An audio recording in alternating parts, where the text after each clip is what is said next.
Hello everyone, I'm back with a new top 10, and this week it's my top 10 Doctor Who companions. Now, just before I start, as usual, I've not ranked every single companion. These are just 10 of my favourites that I could think of off the top of my head, really. So without further ado, let's begin.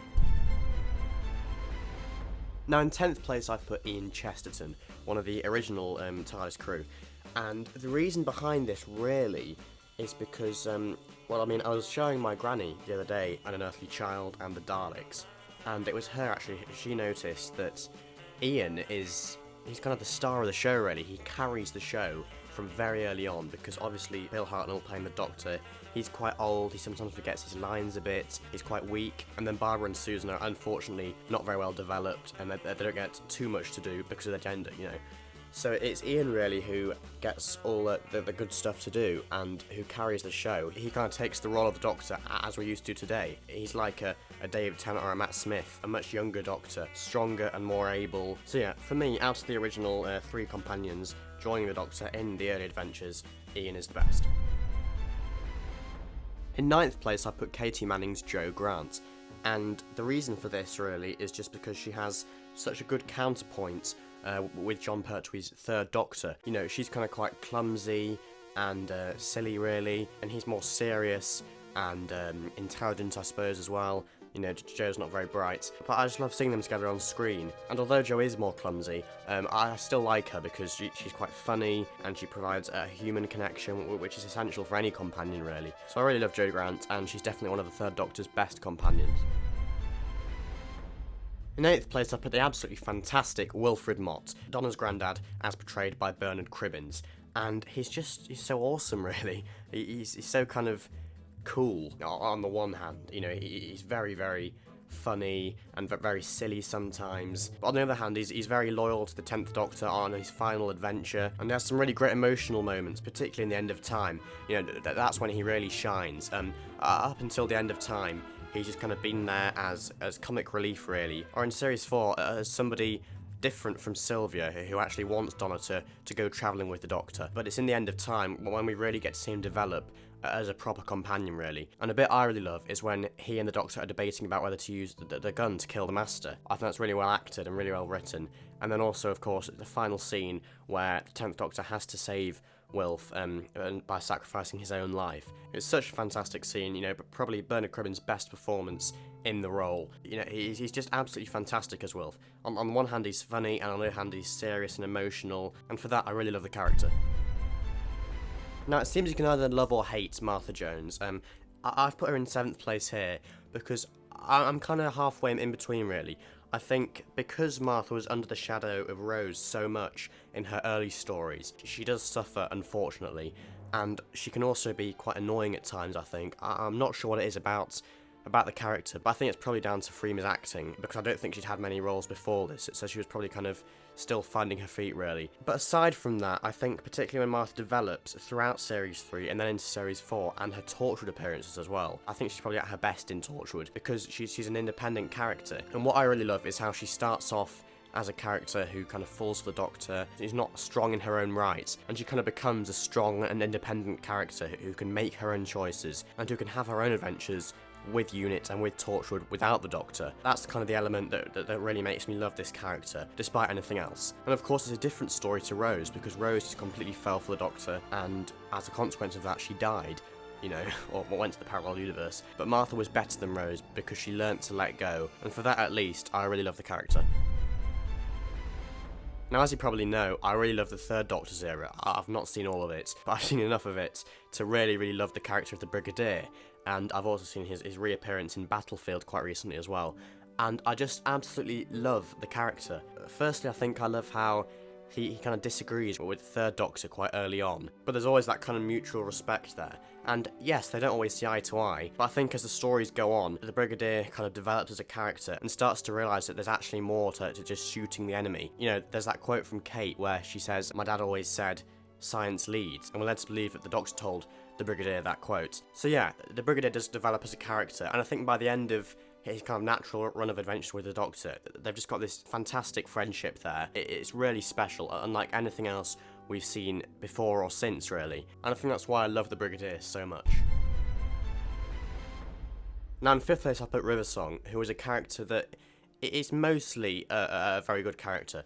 She does have her moments, particularly Let's Kill Hitler, for example, when she's not such a great character. But most of the time, she's very loyal to the Doctor, very kind of strong-willed and independent, and I suppose a bit like the Brigadier as well. She would prefer to just kind of shoot an alien, whereas the Doctor would try and reason with them. So they've got quite a unique relationship, really, which is obviously made even more complicated because she is sort of the Doctor's wife. I think River Song is definitely at her best, well, firstly in the Library two-parter in Series 4, and I also quite liked her in The Husband's River Song as well, the most recent Christmas special, because there was a nice relationship between her and the 12th Doctor, but it wasn't really over the top.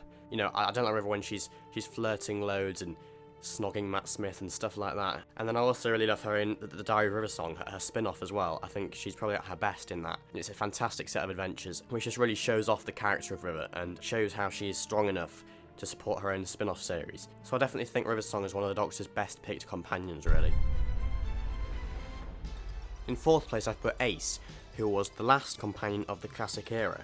And I think because she was the last companion, she was kind of more developed than previous companions, because obviously she had her life back in her hometown, but also she was kind of put to the test more in her stories, and particularly when she went back to the past to kind of battle her own personal demons. You know, I've just finished watching The Curse of Fenric the other day, and although the plot strand about her mother and kind of personal fears, although that is one plot strand out of many in that very complicated story, that the writers still do try and make an effort to put the character development in there that hasn't been seen before. As for Ace as a character, again, she's very kind of strong, independent, kind and funny as well, and she has a great relationship with the Doctor, the 7th Doctor, because although the Doctor is a pacifist really, I think the 7th Doctor in particular is kind of more manipulative, and I think Ace kind of brings out the more kind of violent, angry side of the character really. Ace isn't violent as such, but she doesn't hesitate to use explosives to get a job done quickly. So there is this great kind of counterpoint between these two characters, which is very interesting to see, and very interesting to see how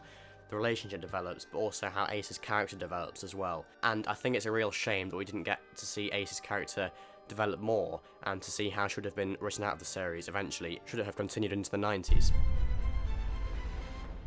In 3rd place I put Donna Noble, who is unique because, well, at the time she was a very different character because she didn't kind of fancy the Doctor, as it were. You know, she was more kind of bossy, shouty, rude to start with really, but then beneath the surface she doesn't think much of herself. You know, she has very low self-esteem, she thinks she's just an ordinary human being, and the Doctor shows her that she's not, and he turns her into a better person, particularly over her Series 4 run. And again, it's one of the best Doctor companion duos in my opinion, the 10th Doctor and Donna. You know, it's been proven countless times, in Series 4 firstly, and then when they came back for Big Finish as well, earlier this year. And I think the thing that's so unique about their relationship is how that they're more kind of like a pair of equals really, and there's none of the kind of romantic stuff that we've seen before with the 10th Doctor at the time. She's a very unique, very different companion, and like many of the other companions on this list, she's made better by the Doctor. She develops as a character into something better, and it's great to see that happen, but then also her tragic demise at the end of Series 4.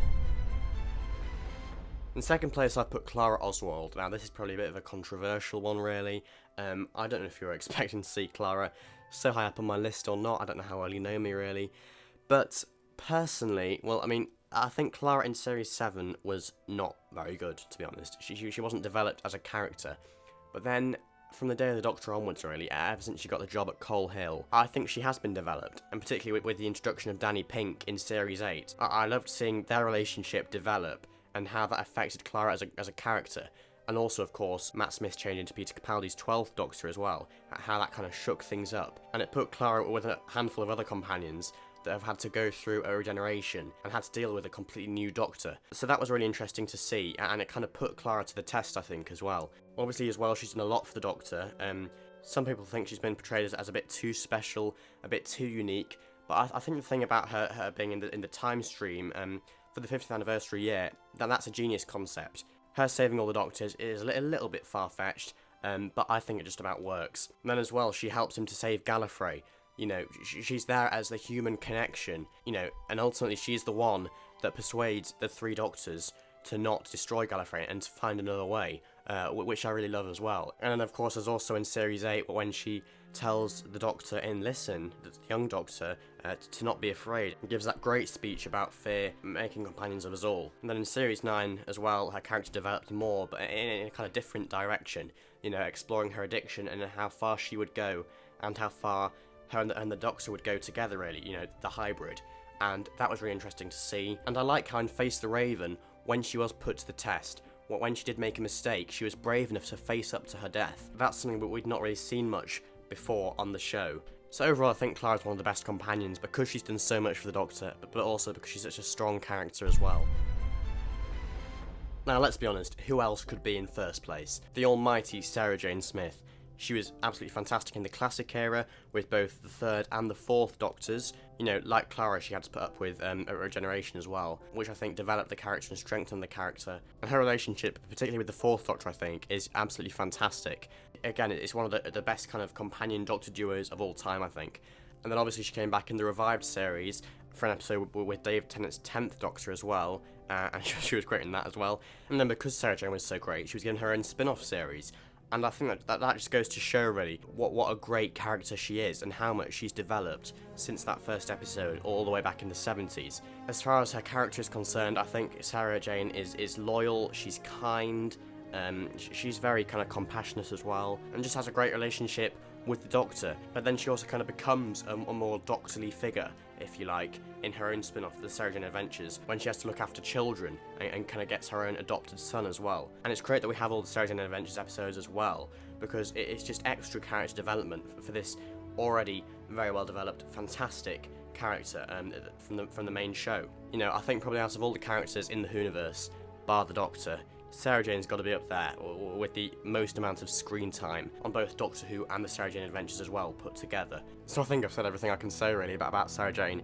She's just an absolutely fantastic character, and the fact that she got her own spin-off just goes to show what a brilliant character she was. And it's just such a shame really that we didn't get to see more of Elizabeth Sladen in the part, because sadly she died of cancer 5 years ago. But everything she did do in the role is fantastic television, apart from Dimensions in Time. So thank you very much for watching my top 10 companions video.